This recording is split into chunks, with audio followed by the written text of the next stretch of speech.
Good morning साथीहरू, नमस्कार। के छ? सन्चै आरामै हुनुहुन्छ होला नि त? हामी पनि एकदम ठिकठाक छौँ। अब यसो दलालहरूको चरित्र के कस्तो छ?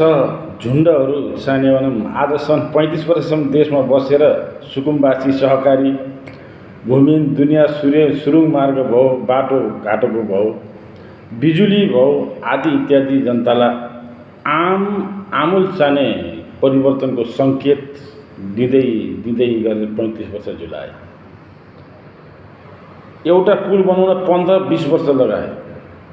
यो सुरुङ मार्ग पनि यिनीहरूको सरकारमा बन्ने अहिले सम्पन्न भएर चालु हुने अवस्थामा हुन्थेन। अझै पनि फुर्ती लगाइरहेका छन्। लालपुर्जा हामीले ठिक्क पारेका थियौँ, पुल हामीले पनि बनाएको, त्यहाँले चाहिँ बनाएको, आफ्नो पुँजीबाट राखेर पैसा बनाएको। त्यहाँ पनि कति भ्रष्टाचार गरेका छ। 2टा एयरपोर्ट बनायो, त्यो थन्का राखेका छ। त्यो पनि अब हामीले बनाएको, बालन सरकारले चालु गर्यो भनौँ होला।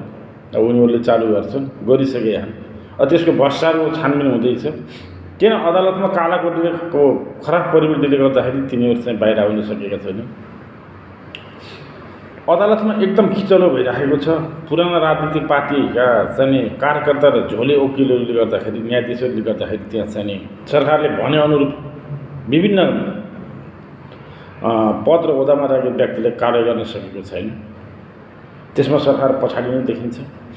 त्यसको लागि चिरफार गर्नलाई सरकारले कुनै न कुनै उपाय सोच्ला, बुझ्ला र अगाडि बढ्ला भन्ने हाम्रो सङ्कल्प अठोट हो। जनताको अथाह साथ छ सरकारले।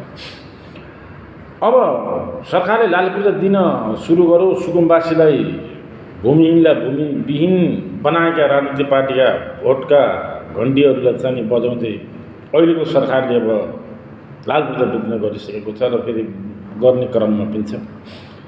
अब उनीहरूको ढ्याङ्ग्रो बजिसकेको छ। उनीहरूको भोट ब्याङ्क बन्द भइसकेको छ। उता सहकारीको समस्या पनि विकराल थियो, त्यसलाई पनि सरकारले समाधान गर्ने कुनै बाटो अपनाइरहेको छ। अब उता पनि उनीहरूको दोकान बन्द भइसक्यो। अब बोर्डरतिरको पनि खबर सरकारले लगभग बोर्डरको अलिकति टाइट गरेपछि भित्रका किसानहरू खुसी छन्। त्यो पनि राम्रो सन्दर्भ उठाइसकेको छ। अब समग्रमा हेर्ने हो भने सरकारले पुराना राजनीतिक पार्टीलाई को कमाइ खाने भाँडो अब टोटल बन्द गर्ने अवस्थामा छ। तर सरकारी निकाय र अदालत अख्तियारमा विभिन्न चाहिने संस्थामा चाहिँ सरकारी आयोगहरूमा अझै पनि उनीहरूको दबदबा कायमै छ। राष्ट्रिय सभामा पनि उनीहरूको दबदबा कायम छ। यसलाई पनि अन्त्य गर्नुपर्ने थियो, तर सरकारले कुनै विचार गरेको होला। अब स्थानीय तहको निर्वाचन सम्पन्न पछि जो परिणाम राष्ट्रिय स्वतन्त्र पार्टीको कोल्टामा पर्यो भने यसको आमूल परिवर्तनको सङ्केत सजिलो रूपमा सुरु हुन्छ र सफल पनि हुन्छ। 5 वर्षमा देशले रूपरेखा चाहिँ तयार गर्छ। विकास के हो, कल कारखाना कसरी खोज्छन्, बिजुली कसरी व्यवस्थापन गर्छन्, बाटोघाटो के हो, सुरुङ मार्ग के हो भन्ने यिनी चैतीहरूलाई सिकाउँछ। सरकारले सिकाउँछ, अवश्य सिकाउँछ। यो चाहिँ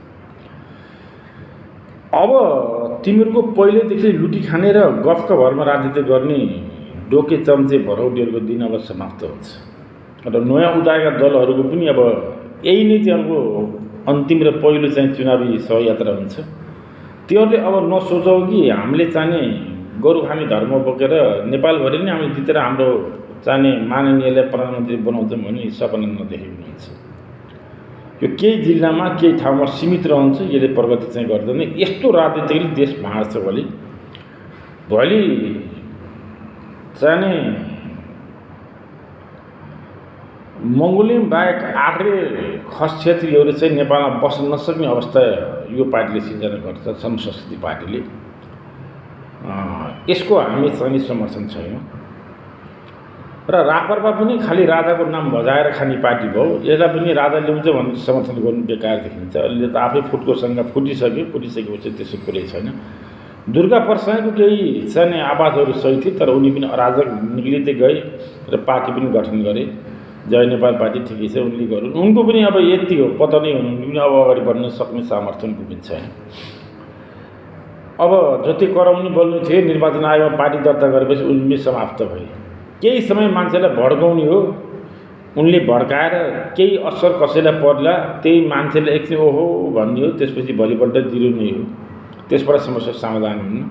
उनले त्यस्तो गर्न सक्थ्यो भने सरकारसित टेबल टक गरेर वार्ता गरेर विभिन्न माध्यमबाट चाहिँ पीडितहरूलाई राहत दिने कार्यक्रम ल्याउन सक्थ्यो, तर त्यसो गर्न सकेनन्। खालि मोडी बल र आफ्नो चाहिने पैसा र पावर देखाउनको लागि र उनले पनि केही न केही रूपमा कतै न कतै चाहिँ भ्रष्टाचारसित मुछेको हुनाले चाहिँ विभिन्न चाहिने कार्यक्रमहरू चाहिँ उनले पनि सम्पन्न र सफल गर्न सकेनन्।